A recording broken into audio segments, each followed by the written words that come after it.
사사기 1장 8절부터 15절 말씀 마음을 집중하시고 함께 읽어봅니다. 유다 자손이 예루살렘을 쳐서 점령하여 칼날로 치고 그 성을 불살랐으며 그 후에 유다 자손이 내려가서 산지와 남방과 평지에 거주하는 가나안 족속과 싸웠고 유다가 또 가서 헤브론에 거주하는 가나안 족속을 쳐서 세세와 아히만과 달메를 죽였더라. 헤브론의 본 이름은 기럇 아르바였더라. 거기서 나아가서 드빌의 주민들을 쳤으니 드빌의 본 이름은 기럇세벨이라. 갈렙이 말하기를 기럇세벨을 쳐서 그것을 점령하는 자에게는 내 딸 악사를 아내로 주리라 하였더니 갈렙의 아우 그나스의 아들인 온니엘이 그것을 점령하였으므로 갈렙이 그의 딸 악사를 그에게 아내로 주었더라. 악사가 출가할 때에 그에게 청하여 자기 아버지에게 밭을 구하자 하고 나귀에서 내림에 갈렙이 묻되 네가 무엇을 원하느냐 하니 이르되 내게 복을 주소서. 아버지께서 나를 남방으로 보내시니 샘물도 내게 주소서 하매 갈렙이 윗샘과 아랫샘을 그에게 주었더라. 아멘. 사사기를 통해서 사사시대에 또 그들이 하나님과의 어떤 관계 속에서 살았는가, 또 그 교훈을 통해서 우리 이 시대에도 하나님의 뜻을 또 분별하는 지혜를 얻고자 함이 이 사사기를 묵상하는 목적입니다. 어제 말씀드린 것처럼 그 사사라고 할 때에 한문으로 첫 번째 사는 선비사자고 두 번째 사자는 스승사자라고 그랬어요. 그러니까 선비와 스승이라는 것은 가르치는 어떤 위치에 있는 이미지잖아요. 그래서 이 사사시대에는 이제 특별히 여호수아가 죽은 다음에 여호수아의 지도력을 계승할 만한 인물을 하나님이 세우지 않으셨습니다. 이제 그 까닭은 정착한 가나안에서는 물론 그 주변의 나라들은 다 왕을 세웠지만은 사실 왕은 그 백성을 억압하는 존재들이었던 것입니다. 그런데 왜 하나님이 왕을 특별히 세우지 않았는가 하면 하나님께서 친히 그들의 왕이 되시기 때문이죠. 세상의 왕들은 백성들을 억압하지만은 만왕의 왕이신 하나님은 그 백성들을 항상 보살피시기 때문에 사실 그들이 하나님을 왕으로 모시고 살면 모든 것이 다 아름답게 이루어지게 되어 있습니다. 그래서 그때 그 필요에 따라서 지도자를 세웠는데 그 지도자들을 일컬어서 사사라고 하는 겁니다. 그러면은 원래 평안한 시기에 사사들은 백성들을 지도하는 역할을 했고, 또 나라가 위기에 빠졌을 때 외침을 당할 때는 직접 앞장서서 또 장군으로서 총사령관으로서 그 백성들과 함께 전쟁에 나아가는 그런 지도자이기도 했던 것이죠.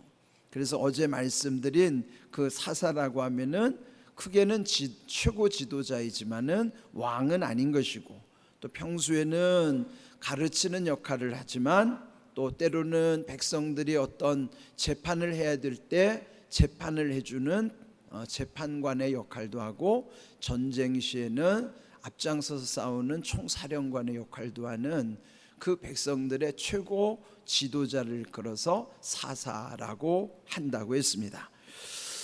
이제 여기 이 사사 시대를 말씀드린 바와 같이 여호수아 이후에 또 이제 사무엘 시대에 왕을 세우기까지 그때 그 기간이 한 300년 정도 된다고 그랬죠. 그래서 이 300년 기간 동안에 16명의 사사들이 활동했기 때문에 그 사무엘은 사사 시대로서는 마지막 사사고 선지자 시대로서는 첫 번째 선지자예요. 그러니까 마지막 사사임과 동시에 첫 번째 선지자로서의 사무엘, 그 역할이 아주 굉장히 중요하죠. 그런데 지금 이제 오늘 읽은 말씀에 보면은 이제 첫 번째 사사가 이제 등장하는 광경이 나와요. 이제 먼저 그에 앞서서 8절을 보시면은 예루살렘을 쳐서 점령하였다. 네, 우리 앞에서 본 대로 그들이 먼저 하나님께 묻죠. 1절에 보면은 그 먼저 올라가서 가나안 족속과 누가 싸워야 합니까? 그때 하나님께서 유다가 올라가라, 그 명령을 순종하느라고 8절을 보시면은 유다 자손이 예루살렘을 쳤고 또 그 성을 불살랐다 하는 내용이 나와요. 그 후에 또 유다 자손들이 내려가서 산지와 남방과 평지에 거주하였다. 그러니까 산지라고 하는 것은 그 예루살렘이라는 것이 해발 800m 정도 되는 고도예요. 높은 곳이죠. 그래서 그 땅은, 가나안의 땅은 산지도 있지만은 그 다음 남방이라고 하는 것은 사막지대예요. 그리고 평지, 그는 살기 좋은 땅이죠. 그래서 산지도 평지도 있지만은 또 남방에 있는 사막과 같은 그 황량한 땅도 있어요. 이게 마치 우리 인생을 경험하는 것과 같은 것입니다. 그러니까 우리 인생이 삶 속에도 좋은 땅만 경험하는 게 아니라 때로는 황량한 또 광야나 또 우리가 올라가기가 버거운 산지와 같은 곳도 경험하면서 이런 지형들을 다 거쳐가는 게 인생이에요. 그래서 마치 이들도 이제 그 예루살렘을 점령했지만은 또 아래로 내려가서 10절 보면은 헤브론까지 가는 것입니다. 그런데 그 헤브론이 중요한 까닭은 여호수아 14장에 보면요, 그때 갈렙이 등장하죠. 갈렙은 여호수아를 도왔던 동역자로서 또 모세의 사후에, 그리고 그 광야 40년을 온전히 겪어서 가나안 땅에 들어왔던 두 인물이 여호수아와 갈렙이에요. 근데 여호수아 14장에 갈렙이 그 나이 85세임에도 불구하고, 고령이죠, 노인임에도 불구하고 여호수아 앞에 당당하게 하나님께서 허락하신 그 산지를 지금 내게 허락하소서, 내게 주소서. 그러니까 그 노인 85세 된 갈렙이 앞장서서 이 헤브론 산지를 점령하게 되는 것입니다. 얼마나 대단합니까? 그래서 결국 거기에 셋의 아이만 달메를 죽였더라, 그 내용이 나오죠.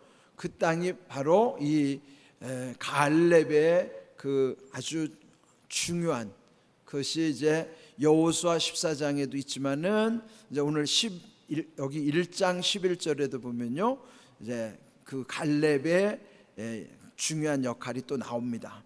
자, 거기 헤브론, 거기서 나아가서 그 다음 드빌이라고 하는 곳, 원래 이름은 기랴세벨이라고 하는 곳인데 12절, 갈렙이 말하기를 기랴세벨을 쳐서 그것을 점령하는 자에게 내 딸 악사를 아내로 주리라. 그러니까 이제 이 앞에서 갈렙은 헤브론을 탈환했죠.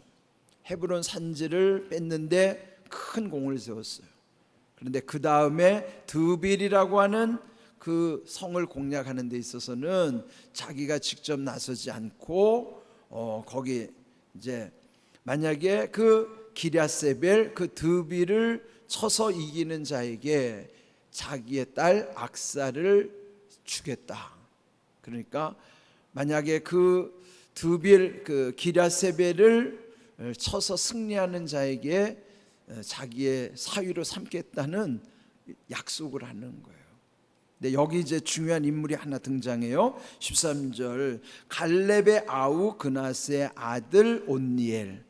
그러니까 갈렙의 입장에서는 자기 아우의 아들이니까 조카죠. 이 갈렙의 조카 온니엘이 그 드빌을 빼앗는 거예요. 그 기랴세벨을 쳐서 승리하고 결국 갈렙은 약속대로 조카 온니엘과 그의 딸 악사를 혼인을 시키는 거예요. 이제 이게 오늘 우리의 상식으로는 안 맞지만은 그 시대는요, 이렇게 가까운 집안끼리 결혼하는 것이 되게 그때는 흔한 일이었고, 또 왜 그렇게 했는가 하면은 되게 자기 지파에 물려받은 땅이 있기 때문에 만약에 딸이 다른 지파로 시집을 가게 되면은 그 땅들이 다른 지파로 넘어갈 수 있기 때문에 그 땅을 지키기 위해서도 같은 지파 안에서 결혼을 하는 풍습이 있는 것이죠. 그래서 어찌하든지 여기에서 갈렙은 자기 조카 온니엘과 그의 딸 악사를 결혼시키는 장면이 나옵니다. 근데 여기 온니엘이 왜 중요한가 하면은 온니엘이 첫 번째 사사가 되는 거예요. 16명의 사사 중에서 첫 번째 사사가 온니엘입니다.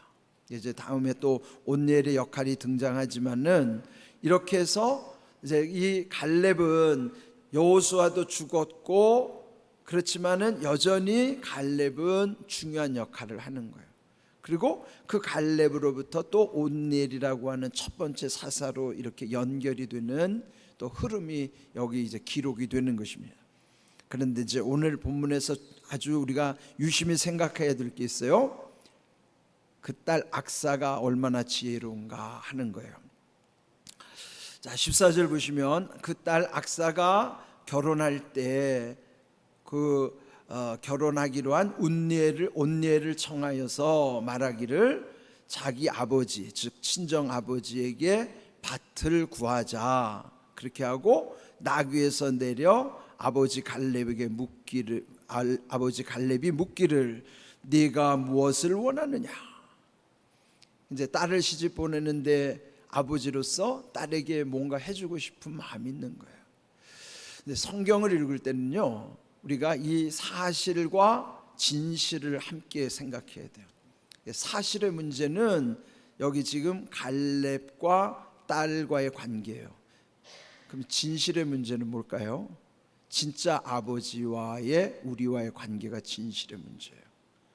사실의 문제는 그 당시에 이루어진 것으로 말하면은 갈렙과 딸 악사의 관계지만은 그 사실이 사실은 우리에게 그렇게 중요한 건 아니죠. 근데 그 성경의 사실을 통해서 어떤 진실을 알려주는가? 그게 바로 진짜 아버지 하나님과 나와의 관계를 말씀해 주는 거예요. 그래서 성경 속에는 항상 사실과 진실을 항상 같이 묵상해야 되는 거예요. 그럼 여기 갈렙의 마음은 곧 아버지로서 딸에 대한 마음은 하나님 아버지가 자녀인 우리를 생각하는 마음과 같은 거예요. 그게 성경이 우리에게 사실을 통해서 진실을 알려주고자 하는 메시지라고요. 그러니까 그것 없으면 우리가 성경을 읽을 이유가 없어요. 왜 성경을 읽는가? 성경에 나타난 역사, 그건 사실이죠. 그 사실 속에 지금도 여전히 하나님은 이 말씀을 붙잡고 있는 나에게 어떤 진실을 전해주는가, 그 메시지를 깨닫는 게 중요한 거예요. 그래서 묵상하는 거죠. 그래서 성경이 중요한 거예요. 그렇다면은 이 아버지 갈렙과 그 딸 악사의 관계는 오늘 하나님 아버지와 나의 관계고, 그 하나님 아버지는 사실 갈렙 아버지보다도 우리를 사랑하는 마음은 훨씬 더 큰 거예요. 비교할 수가 없죠. 자, 그래요. 잘 보세요. 하나님 아버지께서 우리에게 또 그렇게 묻는 거예요. 우리가 어떤 일을 할 때, 또 이렇게 기도의 자리에 나올 때 내가 무엇을 원하느냐, 그런 거예요. 그러니까 오늘 우리가 기도할 때도 이 말씀 붙잡는 거예요. 그리고 아버지의 음성을 듣는 거예요. 아, 오늘도 내게 아버지의 음성을 들려주시는구나. 내가 무엇을 원하느냐. 그러면은 우리가 그 말씀 붙잡고 우리가 기도하는 거죠. 자, 이때 이 악사가 말하기를 내게 복을 주소서. 그러니까 하나님이 우리에게 은혜 베푸시고 복 주시기를 기뻐하시잖아요. 그렇죠? 여기 시편 3편 8절 이 강단 앞에 쓰여진 말씀처럼 구원은 여호와께 있사오니 주의 복을 주의 백성에게 내리소서. 그러니까 구원받은 자에게는 주의 복이 내려지게 하시는, 그래서 우리에게 중요한 거는 하나님이 은혜 가운데 주시는 복을 붙잡는 거예요. 그런데 여기 보세요. 복을 주소서 하면서 아버지께서 나를 남방으로 보내시니, 그게 뭐 남방이 사막 땅이에요. 사막 지대. 그러면 그 사막에 뭐가 필요하겠어요? 물이 필요하죠. 그러니까 이들이 먼저 구한 것 외에도 이 딸이 샘물도 내게 주소서. 그러면 아버지 입장에서 그 사막에 내려가는 딸 부부가 그 황량한 땅에서 뭐가 필요한지 모르겠어요. 근데 딸도 아버지에게 땅을 주셨으니 플러스 샘물도 주십시오. 그런데 아버지가 어떻게 반응하는가 보세요. 아버지 갈렙이 말하기를 윗샘과 아랫샘을 그들에게 주었다. 그럼 뭐예요? 더 주시는 거지. 그죠? 샘물도 주소서 했는데 샘물을 윗샘과 아랫샘을 연결해 주시는 거예요.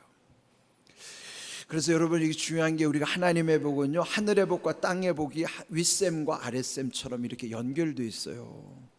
그런데 여러분, 하나님이 우리에게 주시는 복은 이런 복이라고요. 우리는 황량한 이 세상 땅에서 주여 우리에게 샘물의 은혜를 주셔서 오늘 부른 찬송 가처럼 258장 샘물과 같은 보혈이라고 우리 고백하잖아요. 그러니까 보혈이 우리 심령에 계속 흘러야만 그게 우리의 인생의 샘물이 되는 거예요. 이 황량한 세상에 주님의 보혈이 내 심령에 흐르는 것이, 이게 샘이 흐르는 거예요.